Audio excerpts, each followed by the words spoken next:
শ্রীলঙ্কা সফরে যাওয়ার আগে থেকেই ওয়ানডে অধিনায়কত্ব নিয়ে ব্যাপক আলোচনা সমালোচনা হয়েছে। কেননা নাজমুল হোসেন শান্তকে না জানিয়ে নাকি মেহেদী হাসান মিরাজকে অধিনায়ক করা হয়েছে। তাই গুঞ্জন ছিল টেস্টের অধিনায়কত্ব ছেড়ে দিতে পারেন শান্ত। কলম্বোয় দ্বিতীয় টেস্ট শেষে সেই গুঞ্জনই সত্যি হয়েছে। টেস্টের নেতৃত্ব ছেড়ে দিয়েছে শান্ত।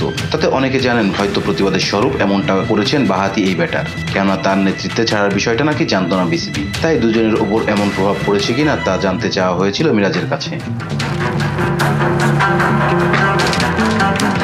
বাংলাদেশি অলরাউন্ডার জানেন তাদের ভিতরে এমন কিছুই নেই। দলের ভেতরেও এসব আলোচনা হয় না, জানিয়েছেন মিরাজ।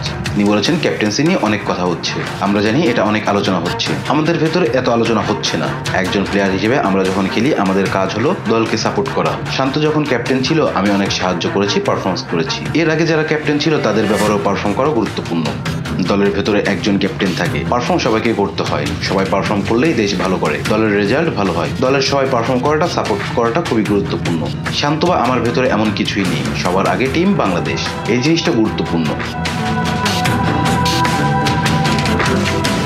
দীর্ঘ 18 বছর পর এই প্রথম পঞ্চপাণ্ডবদের কাউকে ছাড়াই শ্রীলঙ্কার বিপক্ষে ওয়ানডে সিরিজ খেলবে বাংলাদেশ। তারা না থাকলেও শান্ত, লিটন দাসরা অনেকদিন ধরে খেলছেন, তাই খুব একটা বেশি সমস্যা হবে না, জানিয়েছেন মিরাজ। তিনি বলেছেন, আমরা যারা আছি আমরা অনেকদিন একসঙ্গে খেলছি। শান্ত আছে, লিটন দাস আছে, মুস্তাফিজ, তাসকিন আহমেদ, তাওহিদ হৃদয়, অনেকে কিন্তু আন্তর্জাতিক ক্রিকেটে অনেকদিন ধরে খেলেছে, যার ফলে জানে কিভাবে আন্তর্জাতিক ম্যাচ খেলতে হয়। সেসব জায়গায় তারা চিন্তা করে উন্নতি করতে পারবে।